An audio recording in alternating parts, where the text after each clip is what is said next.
ከትንሣኤ እስከ ዳግማ ትንሣኤ ያሉ ቀናት ስያሜ በኢትዮጵያ ኦርቶዶክስ ተዋሕዶ ቤተ ክርስቲያን ሥርዓት መሠረት ከትንሣኤ እሁድ እስከ ዳግማ ትንሣኤ ያሉ ቀናት የትንሣኤ ሳምንት በመባል ይታወቃሉ።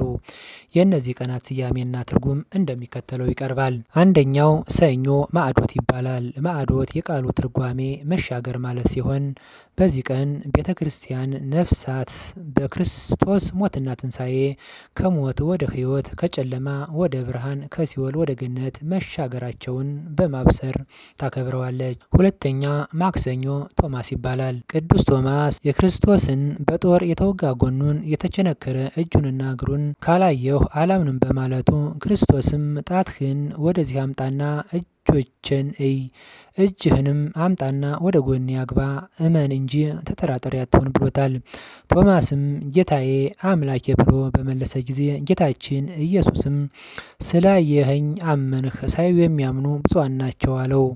ቶማስም የጌታን ፍቅር ተገንዝቦ ትንሣኤውን ስላመነ ቅድስት ቤተ ክርስቲያን ዕለቱን ቶማስ ብላ ሰይመዋለች። ሶስተኛ ረቡዕ አልዓዛር ይባላል። አልዓዛር ክርስቶስ ያስነሳውና የማርያምና የማርታ ወንድም ነው። የስሙ ትርጓሜ እግዚአብሔር ረድቷል ማለት ነው። በአልዓዛር ሞት ክርስቶስ አልቅሷል ታወከም ተብሎ ተጽፏል። ክርስቶስ ፋሲጋውን በወዳጁ በአልዓዛር ቤት ያከብር ዘንድ ከደቀ መዛሙርቱ ጴጥሮስንና ዮሐንስን አስቀድሞ ላከ።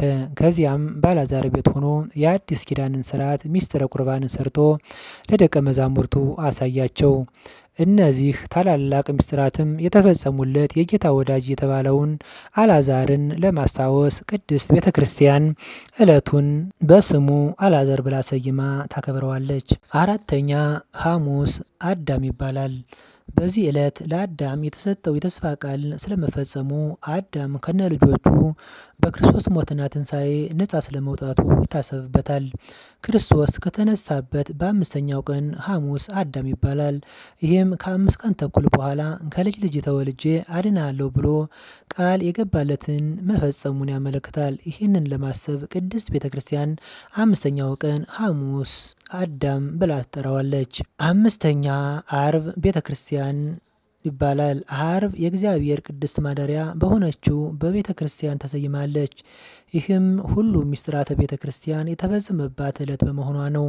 በዕለቱ ጌታችን መድኃኒታችን ኢየሱስ ክርስቶስ በምልዕልተ መስቀል ያደረገውን ተአምር በመስቀሉ ድነትን እንዳሳየ በቀራንዮ የሕንፃዋ መሰረት እንደተተከለላትና ስጋ መለኮት እንደተቆረሰላት ልጆቿን ከማኅፀነ ዮርዳኖስና ከአብራ ከመንፈስ ቅዱስ የምትወልድበት ማየገቦ እንደፈሰሰላት የሚታሰብበት ዕለት ነው። ስድስተኛው ቅዳሜ ቅዱሳት አንስት ይባላል።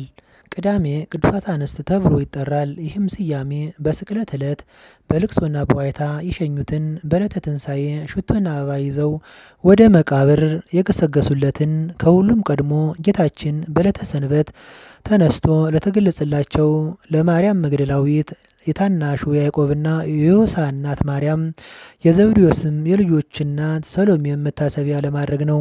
ከሳምንቱ በመጀመሪያው ቀን ያዘጋጁትን ሽቶ ይዘው እጅግ ማልደው ወደ መቃብሩ ሄዱ።